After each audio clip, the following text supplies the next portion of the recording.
invasa dall'acqua. Capita spesso nelle stagioni primaverili e autunnali.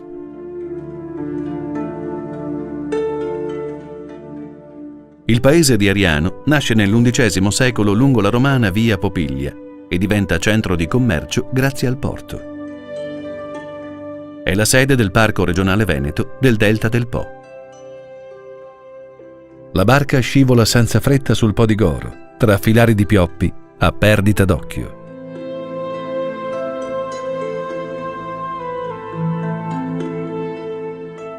L'idrovoro a Ca' Verzola, un tempo sussidiaria della più importante Ca' Vendramin. Continuiamo la navigazione verso la pieve di San Basilio, gioiello di arte romanica, ampliata nel X secolo dai Benedettini di Pomposa. Piccola, sobria, in una nicchia al suo interno custodisce una colonnina che pare abbia poteri miracolosi. Il suo centro turistico-culturale ospita tra l'altro molti reperti romani.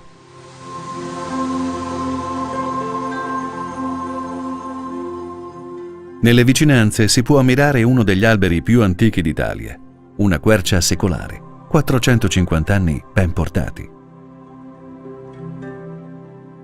Le dune fossili di Grillara, di epoca pre-etrusca, testimoniano l'avanzata della linea costiera nei secoli.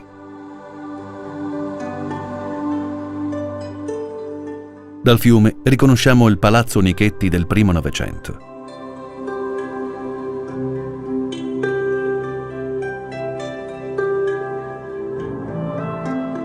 La vegetazione in questo tratto è rigogliosa, soprattutto di pioppeti, parte integrante del paesaggio del delta. Le piante vengono mediamente tagliate ogni 10-12 anni per produrre carta, cassette per imballaggio e altro. Dopo l'abbattimento, il terreno può essere usato per piantare ancora pioppi o colture di diverso tipo. Approdiamo nei pressi dell'idrovoro a Ca' Vendramin, ora Museo regionale della bonifica. Realizzata tra il 1899 e il 1905, con l'obiettivo di salvaguardare l'isola di Ariano dalle inondazioni, divenne presto il cuore del sistema di sicurezza idraulica, nonché garanzia di sviluppo agricolo ed economico della zona, grazie ad un impianto innovativo per l'epoca con pompe capaci di sollevare 11.000 litri d'acqua al secondo. Il museo raccoglie le memorie della bonifica, monumentali caldaie a vapore,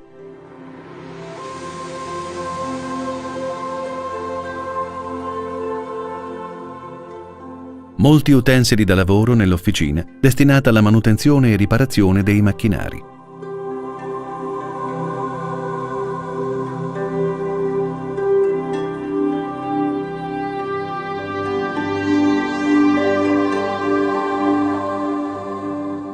Osserviamo gli immancabili boschi di pioppi.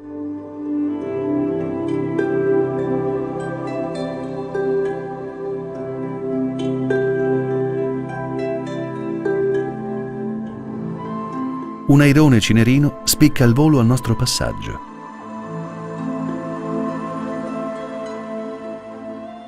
In prossimità delle foci fiancheggiamo l'impianto idrovoro Goro a servizio dell'isola di Ariano.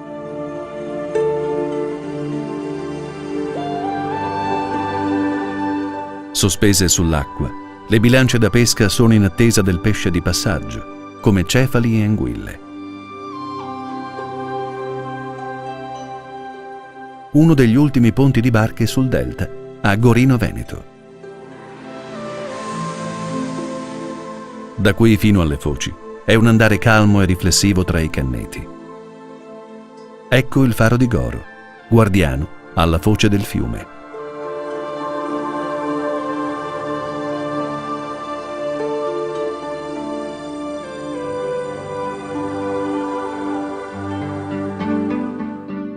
Quarto itinerario. Dal Po di Venezia lungo il Po di Gnocca fino alla Sacca di Scardovari.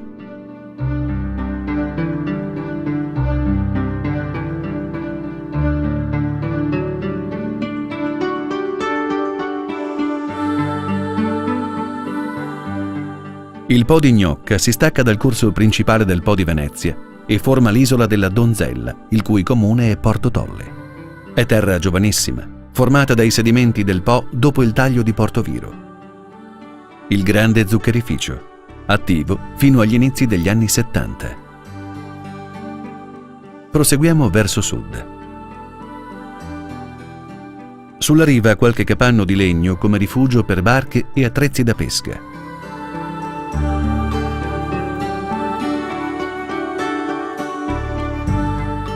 Nei riflessi dell'acqua si creano disegni immaginari, suggestioni, abbagli. L'edificio rurale di Casoranzo, bello e abbandonato.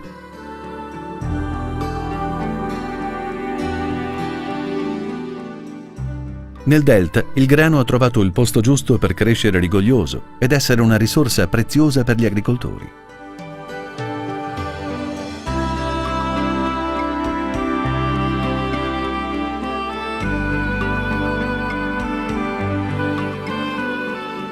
Il riso del delta nelle varietà Carnaroli, Arborio, Vialone Nano e Baldo, di origine protetta e certificata, ha proprietà organolettiche superiori senza l'utilizzo di concimi.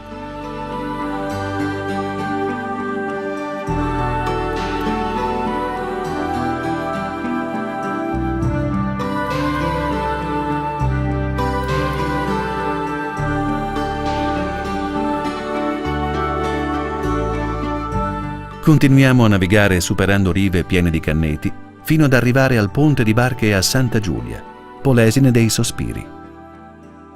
Nel 1918 la famiglia veneziana Sullam avviò i lavori di bonifica e di valorizzazione delle terre con le coltivazioni di riso.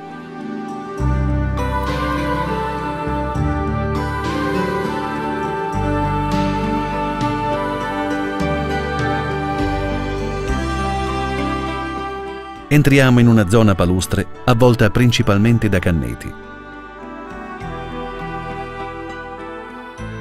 La Sacca di Scardovari, la laguna più vasta del delta del Po, 3.300 ettari, 140.000 metri quadrati dedicati all'allevamento di mitili, con una produzione di oltre 7.000 tonnellate di mitili all'anno.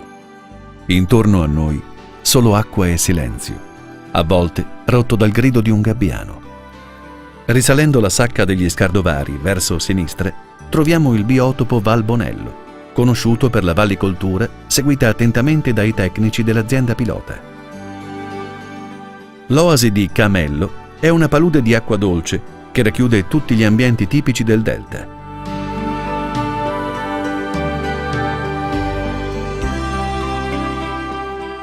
Dai punti di osservazione possiamo tranquillamente spiare aironi e cavalieri d'Italia nelle vicine risaie.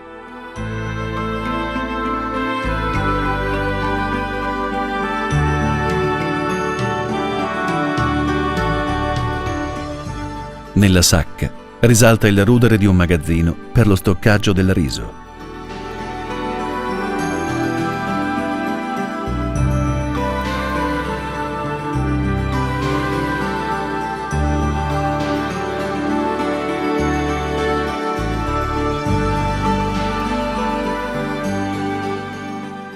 All'ora del tramonto il tempo si è fermato. La quiete è quasi irreale, l'atmosfera è sospesa, in attesa del giorno che verrà.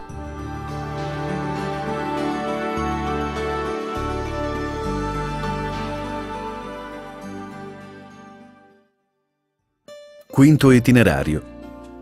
Dal Po di Venezia, lungo il Po di Tolle fino a Bonelli e alla Sacca di Scardovari.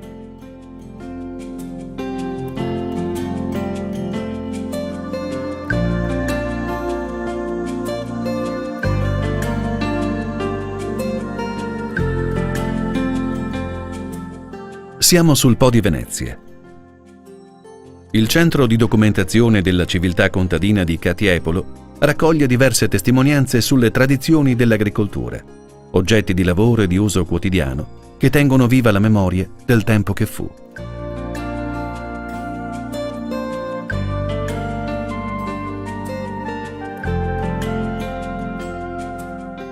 Volta Vaccari, un'isola popolata da molte piante igrofile, è un intervento dell'uomo per il controllo idrodinamico delle acque. La navigazione procede tranquilla. stiamo per lasciare il Po di Venezia per scendere verso il Po di Tolle. Superato il ponte, Polesine Camerini, che dà il nome all'isola le cui terre sono state bonificate e trasformate in risaie da Luigi Camerini a metà Ottocento. Del periodo rimane solo Palazzo Camerini, purtroppo in stato di degrado. I tipici Bonelli. Il paesaggio qui è privo di insediamenti. Quello che più colpisce sono la vastità degli spazi e i canneti piegati dal vento.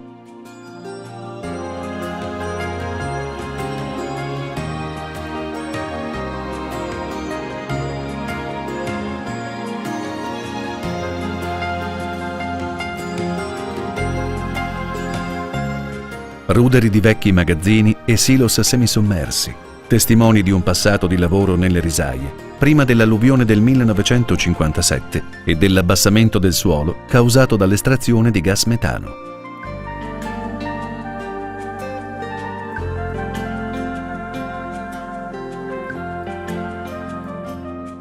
Siamo nel mezzo di un dedalo di canali. Gli alti canneti ci lasciano intravedere un paesaggio piatto. Le canne, un tempo, servivano per costruire rifugi per le barche e per gli uomini, ceste, attrezzi da lavoro, stuoie e altro ancora. Tutto era usato, nulla andava perso.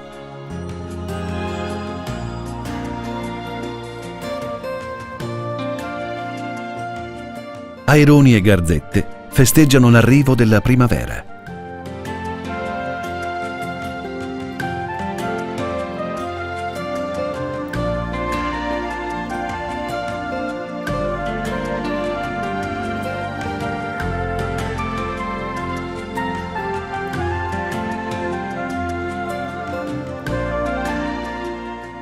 Verso le foci, case di vacanza ancorate all'argine. Il ponte collega la spiaggia alla darsena di Barricata, punto di partenza per la pesca d'altura e le escursioni in canoa. Sotto l'argine, ecco il villaggio turistico vicino alla spiaggia.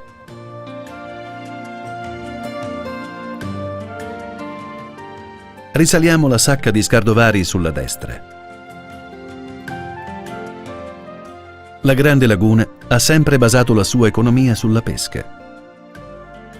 Gli impianti producono cozze e vongole in gran quantità e di ottima qualità. Le vongole sono raccolte rigorosamente a mano e a rotazione per non incrinare il delicato equilibrio naturale.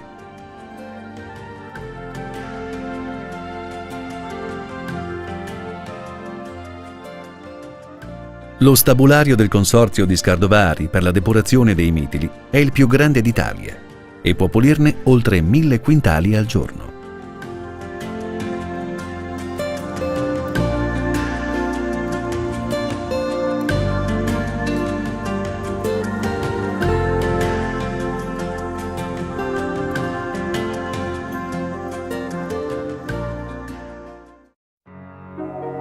Sesto itinerario.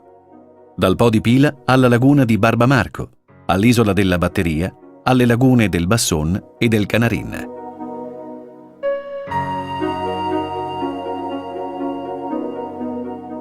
Siamo sul Po di Pila, il più maestoso. In esso fluisce circa il 60% della portata del fiume. Costeggiamo le cavane dei pescatori di Pila.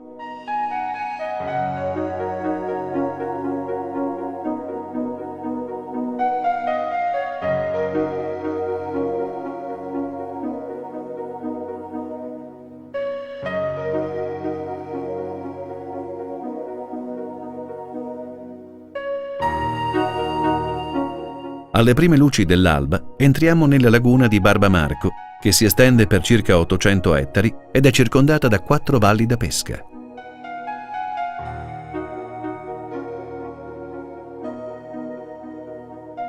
Un pescatore compie gesti antichi. La molluschicoltura ha una notevole rilevanza economica, in particolare l'allevamento della vongola verace.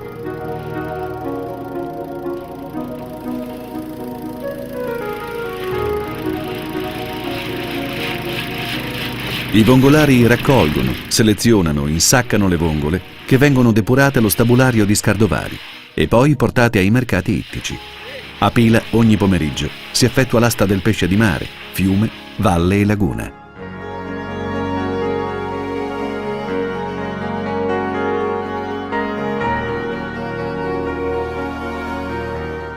Navighiamo verso l'isola della Batteria, riserva naturale costellata da ruderi di case, un tempo abitate da braccianti e mondine.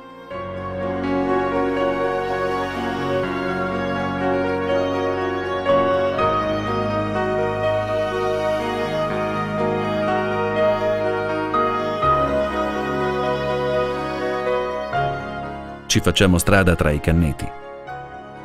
Navighiamo in fondali poco profondi, in un ambiente dove pochi si avventurano. Il faro di Punta Maistra si erge maestoso tra specchi d'acqua. Alto una trentina di metri, è di proprietà della Marina Militare. Procediamo tra i canneti verso la laguna del Bassone.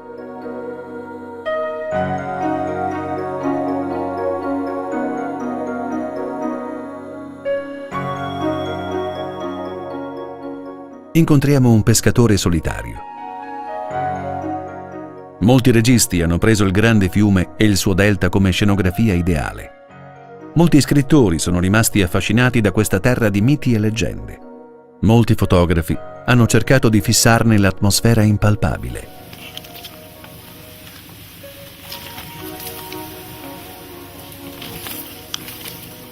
Noi abbiamo nel cuore le immagini di un viaggio che sembra quasi un sogno tra terra e acqua.